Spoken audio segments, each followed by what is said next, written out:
Imagine the woman whose face became the surgical blueprint for modern beauty, yet who walked away from the runway at the peak of her fame. Known as the dangerous muse of the 90s, Carla Bruni didn't just wear fashion, she redefined it, moving from the transgressive audacity of Versace's bondage-inspired shows to the intellectual, minimalist elegance of Parisian street style. What's remarkable about her style isn't that it's expensive or untouchable, it's that the core of it, the actual bones of how she gets dressed, is shockingly simple. And the beautiful part? You can recreate almost every signature look she's known for with pieces you probably already own, or pieces you can find without spending a fortune. In today's episode, we are diving into the wardrobe of the ultimate multi-hyphenate. We'll explore how she mastered everything from the effortless off-duty leather blazer to the polished First Lady chic that transformed her into a modern Jackie O. This is the style evolution of Carla Bruni, a masterclass in silhouette, sophistication, and the art of reinvention. Welcome, I'm Diana, and if you're new here, consider subscribing. This channel is built for women who believe style gets more interesting, not less, after 50. So let's talk about how to actually translate Carla Bruni's look into your real life. Not a costume, not a Pinterest fantasy. Real clothes, real bodies, real mornings when you have 12 minutes to get out the door. The first signature look is the one she returns to more than any other, the tailored blazer over a simple top and jeans. She's been photographed in this formula hundreds of times. Paris Fashion Week, airport arrivals, dinner in the Latin Quarter, it doesn't matter. The blazer does the heavy lifting every single time. But here's what most women get wrong.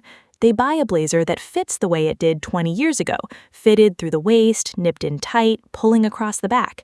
Your body has naturally shifted. Your ribcage may have widened slightly. Your shoulders may sit a little differently. And that's not a flaw, that's just physics. The Carla Bruni blazer isn't skin tight. It has room in the torso. The shoulder seam sits exactly on your actual shoulder. The hem hits right at the hip, not cropped, not long. That one detail alone changes how your entire frame reads.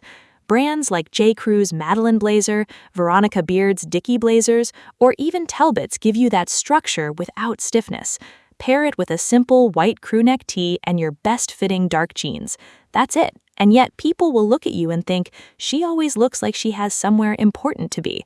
That's the Bruni code right there. Now, are you ready for the one that most women overlook entirely? The second look is the all-black ensemble. Carla has made a career out of black. Not boring black, not funeral black, intentional black. The kind of all-black outfit where every piece is slightly different in texture. A silk camisole under a wool blazer. Leather boots beneath crepe trousers. Matte next to sheen. Most women avoid head-to-toe black because they've been told it washes them out or it's too severe. But here's what actually happens after 50. Your skin tone has more depth, more character. Black doesn't flatten you, it frames you. The trick is texture variation. If every piece is the same flat, matte cotton, yes, it looks monotone. But the moment you introduce one element with a different finish, say a pair of slim ankle boots in polished leather from Cole Haan, or a silk scarf from COS in the same shade of black but with a subtle sheen, the whole outfit comes alive. Carla wore this exact formula to the Saint Laurent Fall Show in Paris in early 2025. Sheer floral layered over structured tailoring, all within the same dark palette. You don't need the couture version, you need the principle. And when you walk into a restaurant wearing a well-built, all-black outfit with texture play, people don't say, nice outfit. They say, something about you feels expensive. That's a completely different reaction. If this is resonating with you so far, go ahead and hit that like button. It genuinely helps this reach more women who need to hear it. The third signature look is one you might not expect, the relaxed trouser with a tucked-in knit. Carla doesn't live in skinny jeans. She hasn't for years. What she gravitates toward now is a wide leg or straight leg trouser in a neutral, black, navy, camel, charcoal, paired with a lightweight sweater tucked in just at the front.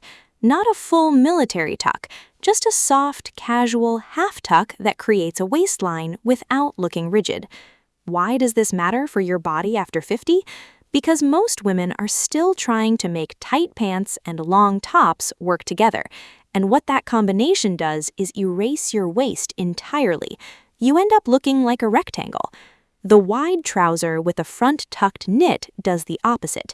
It defines your waist, lengthens your leg, and gives you a silhouette that reads as effortlessly French, even if you bought the trousers at Ann Taylor and the sweater at Banana Republic. Look for trousers with a mid to high rise and a crease down the center. That crease is a secret weapon. It creates a vertical line that elongates your entire lower body. Carla has worn this with simple pointed-toe flats, not heels, and still looked like the most polished woman in the room. Here's where it gets really interesting. The fourth look is the one that separates casual from careless, the Breton stripe with tailored structure. Carla grew up between Italy and France, and the mariniere stripe top has been a constant in her wardrobe for decades. But she never wears it the way most women do. Most women throw on a striped shirt with leggings and sneakers and call it a day. Carla pairs it with structure, a navy blazer over the striped tee, dark straight-leg trousers instead of joggers, a leather belt cinching the waist just slightly. The stripe itself does the work of adding visual interest. Your job is to contain it inside something polished. Think of the stripe as the accent and the tailoring as the frame. Without the frame, it's a pajama top. Inside the frame, it's Parisian chic. Look for a Breton top with a higher neckline, a boat neck, not a scoop. The boat neck draws the eye horizontally across the collarbone, which is one of the most elegant lines on any woman's body at any age. St. James and Armor Luxe make the classic French versions, but Boden, Uniqlo, and J. Crew all carry clean options under $40. People will tell you that you look like you just stepped off a train from Paris, and you'll know exactly why. Are you starting to see the pattern here? It's never about the price tag, it's about the formula. The fifth signature is the one Carla uses when she wants to look pulled together without trying at all, the oversized coat over something minimal. She does this constantly in fall and winter. A long camel coat, a dark gray wool overcoat, sometimes a classic trench, and underneath, almost nothing complicated, a thin black turtleneck, simple trousers, clean shoes. The coat becomes the entire outfit, and this is where most women underinvest. They'll spend money on tops and dresses and accessories, but the outerwear, the piece that the entire world actually sees, gets treated as an afterthought. After 50, a great coat changes how you move through a room. It adds presence. It creates a silhouette before anyone sees what's underneath. Carla wore a stunning dark gray oversized Dior blazer coat to Paris Couture Week in January 2025, double-breasted, draped over a midi dress. The effect was architectural. You don't need Dior, you need the proportions. Look for a coat that hits mid-calf or just below the knee, with a structured shoulder and minimal hardware. Ralph Lauren, COS, and Mango all carry versions that give you that same clean line. When you get the coat right, you can wear the simplest things underneath and still command a room. That's not fashion, that's an invisible style code that most women never crack. Now let me tell you about the detail that ties every single one of these looks together, and it's not a piece of clothing at all. It's the restraint in accessories. Carla Bruni doesn't pile on jewelry. She doesn't carry oversized bags covered in logos. She picks one focal point and lets it breathe. A simple gold chain, a structured leather shoulder bag in black, sunglasses with slightly oversized acetate frames. Think Ray-Ban's classic Wayfarer or a rounded shape from Celine. That's it. And this is where most women accidentally undo a perfectly good outfit. You get dressed beautifully, and then you add a statement necklace and earrings and a printed scarf and a bag with hardware everywhere. Each piece is lovely on its own, but together they compete, they create visual noise, and the eye has nowhere to rest. Carla's rule is essentially this: if the outfit is doing its job, the accessories should whisper, not shout. One beautiful pair of gold hoops from Missouri or Monica Vinader, one clean bag from Cuyana or Palaine, one pair of dark sunglasses with slightly oversized acetate frames. Think Ray-Ban's classic Wayfarer or a rounded shape from Celine. That's the finish. And it's the difference between looking decorated and looking refined. People won't say, "I love your necklace." They'll say, "You look incredible," because nothing is fighting for attention. So what does all of this really come down to? It comes down to a truth that Carla Bruni has understood since her 20s and perfected in her 50s. Elegance is not about having more.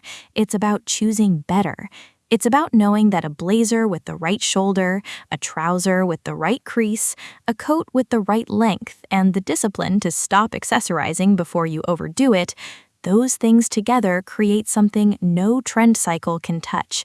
And if nobody's told you this recently, you already have the taste and the instinct to dress this way. You've been editing your look for decades. You know what you like. You know what feels right. All you needed was someone to confirm that the simplest version of your style is usually the most powerful one. Tell me in the comments, which of these Carla Bruni looks are you going to try first? Is it the blazer and jeans formula, the all-black texture play, the wide trouser with the half tuck? I want to know. I read every single one.